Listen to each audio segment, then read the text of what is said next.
We got myself, Coach Estrada. We got Seed over here. The ones and twos. You know what I mean? We're gonna have a little vibe check. So this, this is where, some of that sports talk, some be some strange thoughts, you know what I mean? You got a dog in the background. Dog in the background. Dog in. Alright, yo, welcome to episode 1 of Middle Thoughts Podcast. I'm one of your hosts, Estrada, followed by my second host. Let's see.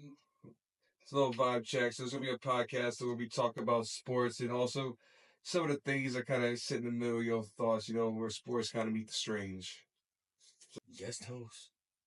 All right, let's get started with some of this NFL OTA. So I found there's some articles out where we actually started getting kind of some looks at some of these rookies. Well, what do you think so far coming out of these camps? What you hearing? Honestly, I haven't heard a lot of reports, to be honest. More injury based than anything. Every year, people always getting injured early in camps. And them injuries be critical. You lose them OTA reps by the time you get to training camp, you're going to be behind the 8 ball. It's the NFL. So you see these big names coming out the draft and then immediately get hurt before they even take their first snap. How many times have we seen that derail a career? Shoot, we got that one running back that came out of what was it, Clemson last year? He's with the Packers. He still hasn't touched the field yet. What's his name? His first name Marshawn? I think so. Maybe his last name.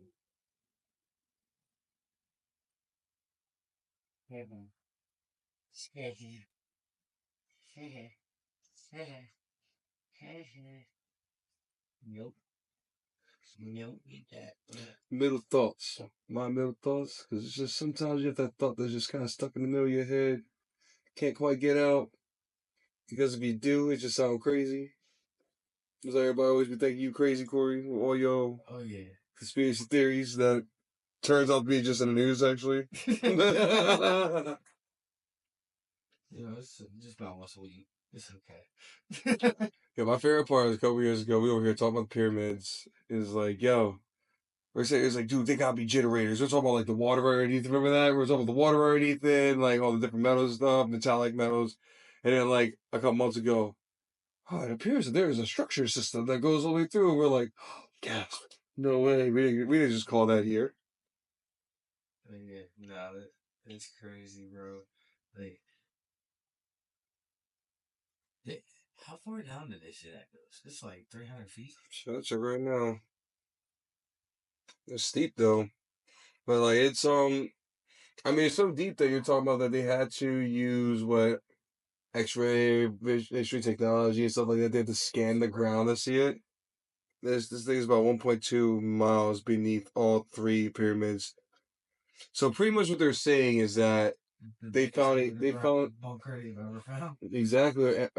It's either an underground bunker, underground like chambers, or like I'm not gonna say bunkers or chambers with the same because your bunkers can like hold one place, but like I mean they kept gems and things like that in there. So like I don't know. I feel like the spaceships were the pyramids were like spaceships, and I think that when they first got here, which I think is not knocking me personally, but I think that when they first got here, that the planet was still mad hostile from their landings, which they could also be part of the reason why like the if you look at all the areas that have pyramids and stuff like that, those kind of structures, they're all kind of like decimated a little bit. Like there's all like kind of like a desert-ish area around them always.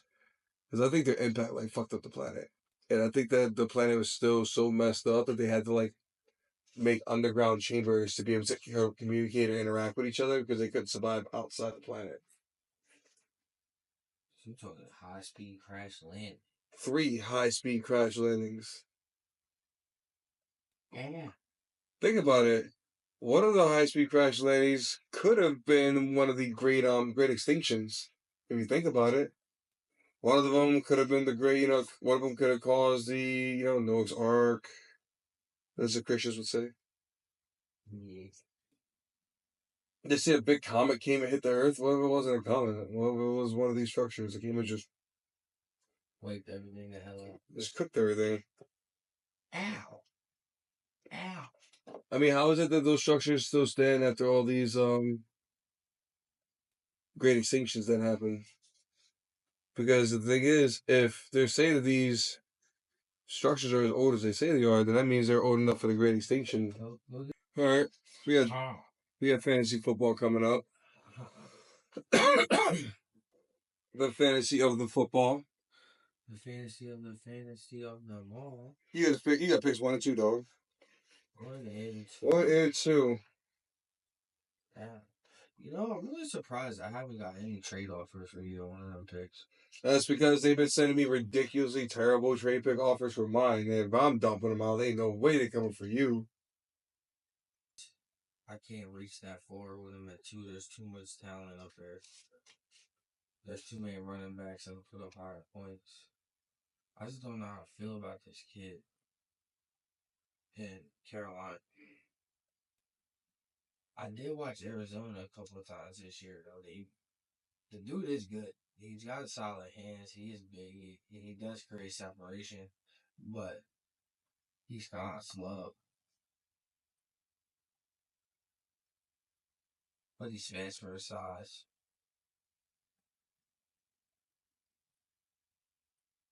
The question is, what's Carolina going to do with Bryce Young tanks this year?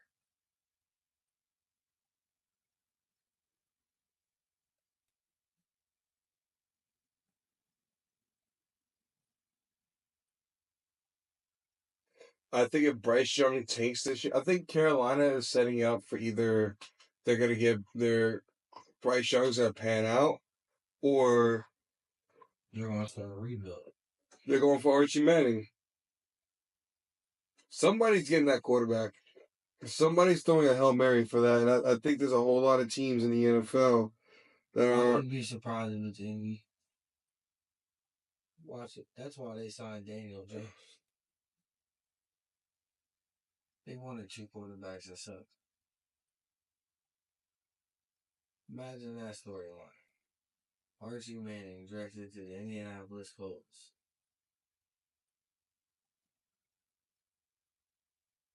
Either that or the Giants.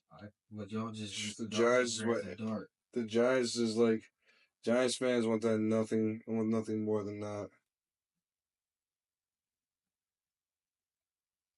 I don't know. I feel like Dart's going to be better than people give him credit for. I think he's gonna be good. I have no issue. I have no issues with Dart. At least he played in the SEC. I'm not super sold on Shador, and I haven't been because Colorado is just too small of a school for me. And don't get me wrong, I know that we've had quarterbacks come out of small schools like Cal and Louisville and like what's another small school we've got a quarterback out of? Delaware. Yeah. You know, like stuff like that. So like there are those quarterbacks that do exist that are out there, but like I don't think that's him. He played at Jackson State, played at Colorado, and then and he played all 4 years. It was NFL. Like he's He ain't beat nobody. he ain't beat nobody. Every time he played against a ranked opponent, he lost. He played in that bowl game and threw 2 picks and 2 interceptions. Defensively, they're going to succeed now. Defensively, like I said, it's going to depend on how they operate that defense. How much do they put Travis Hunter out there at DB and on unless it's a key situation. And not only that, but how are they going to utilize that pass rush that's been so terrible for the last couple of years? That's literally the reason why I'm not grabbing him. Because freaking Grinder actually sent me a message on our group chat for fantasy, and he's like, oh, what are the odds of you taking Hunter? And I'm like, bro, I don't want Hunter. And the reason why I don't want Hunter is I don't think he's gonna be a good fantasy player. See, I could swing it both ways though, because like I said, if he comes down and turns into that deep threat because Thompson's taking all the coverage, he's gonna be in all the coverage. Thompson's a bigger guy. You're gonna have to double him. You're gonna have to live and die with Travis Hunter being single. If you try to single Brian Thomas from the team, you're gonna get ate up. Mm-hmm. I'm figuring. I don't know. I've considered taking a third pick. And the thing about it is even if you double Travis and Thompson, you don't have the slot corner. You don't have the slot ability to be able to handle business, and you ain't got a linebacker to be able to keep with some of these athletic tight ends. So you're gonna get cooked in the middle. So you're gonna have to bring them safeties down. True. And most teams don't have two safeties that can play. Most teams got one safety that can If go. they got one, Yeah, safeties are a commodity in the NFL right now. I know. That's why Holland going from the Dolphins to the Giants was crazy. And like the Dolphins was like, "What are you doing?" As we actually got a safety now because when we lost freaking Xavier to the Green Bay, I wanted to cry. I was like, "Bro, why is he gone?" I was like, "We needed him." But then like last year we had no safety. You saw what that looked like. Every team threw a deep ball on us, and it was always caught. So then when we picked up him from the Dolphins, like it's that, like the NFL freaked out. I was like, that is a safety that they needed that they just let walk. Yeah, like I mean, honestly, I don't really know what the issue is with safeties for. Like, honestly, I don't think playing safeties that hard. You just don't let motherfuckers behind you. Like, it's like if your play call is not to cover deep, like say you got blitz, say you in man coverage, da da da da da. Yeah. I understand you're struggling. You're not a cornerback. You see what I'm saying? So I understand safety and be the one-on-one coverage if you're covering in a man situation or if you're coming on the blitz. Obviously, if you're coming on the blitz, you're coming out of position. But if your sole job is to sit back and cover the deepest part of the field, I don't think there's always a scenario with safeties, especially in the NFL. I feel like a lot of times, like the safeties have to, they have more, they have like more blitzing, like more blitzing coverage. Like they actually have more, like depends on your system. yeah. So I don't think that the college football systems have been designed recently around taking care of like safety and stuff like that. Because I feel like a lot of D backs in college are really good, and they come out of the league, they come out of college like real good. So then the safeties in college are not expected to be as good. So I feel like the safeties in college as of recently have had a bit of an easy day. Like imagine the safety that was with Travis Hunter. Travis Hunter was the primary D back. So he's like, if I'm always shutting down your number one wide receiver, that means as a safety, my job is just to take care of the other guy. So then I'm more free to roam. So I feel like safeties probably in college have a more of a freestyle roaming system where they get to kind of play because their DBs are better because they're playing against worse receivers. But then when they get to the league, it's like this is your job, and you're like, I got a job. I mean, that makes sense. That would explain the talent drop off. Yeah, because think about it, the quarterbacks aren't as good, so they can't throw as accurate passes. So it's like if I got a quarterback that's kind of like I'm playing against a sophomore quarterback, I'm a senior safety. I'm locking up your D back. That means your read is gonna be mad. I'm just gonna run around just mine versus you got Patrick Mahomes going, bam, hit that receiver. The D back was like, oh shit, he went that way with the ball. Yeah. Or they got two deep receivers and they picked the wrong guy. Yeah, there has been a real surplus of talent at corner coming out of the league, but I think it is. Yeah, the corner play is good. The corner play is good because a lot of the corners are playing against good receivers, and there's only usually one. So like their job is to lock up the one dude. So the corners are getting the most work right now coming out of college because there are way more wide receivers that are coming out. So the corners are expected to be better. So if I'm expecting to be better, my corners are better, and then you have this whole thing. These D linemen are getting better too. So now we're getting more pressure on the quarterback. Faster. Yeah, D linemen are getting faster, which means you have less time in the pocket. Your number one receiver getting locked up by these corners. So if I'm a safety in college, what am I doing? Chilling. That's why you see so many big explosive plays in college too. Yeah, chilling. I'm chilling. And then all of a sudden you see an explosive play because this team has two wide receivers now. If I'm a safety that's used to dealing with my number one corner because my number two's not that good, and I'm a safety, so like I'm a number one safety, but like I can help with my number two cornerback. Now all of a sudden I got a team that has Jamar Chase and Justin Jefferson at the same time. And now my number one DB is struggling and needs help, needs support with Justin Jefferson. And then Jamar Chase is destroying my DB too. My quarterback too. Like, so it's like as a safety, my day is like I'm getting cooked all game because I don't know where to go because everybody's getting trashed because I'm not used to it. And then you go to the NFL and they're like, yo, you line up with four wide receivers? All right, who are these wide receivers? All right, so the team is the Bengals. All right, so I got Jamar Chase, cool. Then I got what was that one point in time that B Lloyd, cool veteran, and then they had the other receiver T Higgins, and then on the safety as a rookie going, huh, who's gonna need the most help? I guess I'll go with Jamar Chase, run with him. T Higgins touchdown the other way.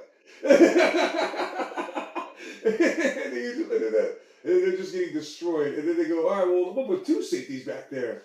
So that means I gotta take a linebacker off the field. And here we go. All these teams that now got 2, 3 running backs. I can go hands off the ball, hands off the ball, hands off the ball. Hey safety, I need you to blitz. Man, I didn't blitz in college, but I'm running there. Pop. Folds the play. Like I feel like the safeties and quarterbacks are the exact same thing as happening to them in college. I feel like the quarterbacks have so many gifted wide receivers, tight ends, and running backs that it's a lot easier to play. And as a safety, your linebackers and your corners and stuff are way better, and the quarterbacks have less time, so it's way easier for me. So like I don't those two positions I think are developing at a much slower pace than they used to. And I feel like back in the day, the quarterback play was so important because the running backs were already so good, and the wide receivers were probably not that good at all. Like they weren't running routes like they didn't really start running routes until like Jerry Rice got out there, and when he was cooking people, everybody was like, "Yo!" But like, you know what I mean? So Yeah, he should be run first league. yeah, so exactly. So like, if I'm not so reliant on making sure that I'm maintaining this team the whole time, then I don't do as much. So like the safety used to be the heart soul of the team. It ain't no more. It's not a linebacker. But even then, everybody knows the game now. Your linebackers gonna talk. Your D tackles gonna talk too. Your safeties at that point in time, they're only just kind of pointing out a couple things you might not see. They're not even really like calling like they're not like Ed Reed. The safeties aren't Ed Reed no more. Or Ed Reed was calling your whole shit. And then Ray's calling your shit, and Ed Reed goes, "You blitzing, I'm dropping. Give it that." So like they're not doing that no more. So I feel like in college, I feel like those two positions mirror each other. They get the least amount of work. Think so? Unless you play it in certain conferences. This is why I have no this is why I feel like Shador his talent level is gonna struggle to an extent when he first starts playing real snaps. Like I know we're looking at OTAs like, oh, he's the best like throwing quarterback, he looks good, blah, blah. I'm like, there are no paths. There are no paths. There's nobody really out there like getting him. I want to see what he looks like with an NFL defense and pads in front of him. I'm gonna be honest. Because he didn't see nothing like that in college. And when he did see something close was what BYU, and they got cooked. Cooked by them. If Shador,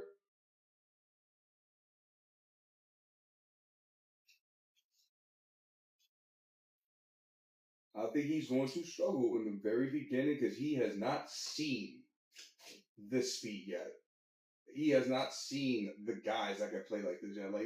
It's I think he's way better than all the guys there. But I think he's always gonna be better than Dylan Gabriel. But one of the reasons why I like Dylan Gabriel is because he's seen all these players. Yo, he had to play against Ohio State. That Ohio State team was an NFL team. he put one. You know what I mean? He played. So like I feel like Gabriel Dillon, while he might be struggling right now a little bit, I feel like he's on look. I don't think he's gonna be like anybody's number one dynasty dude.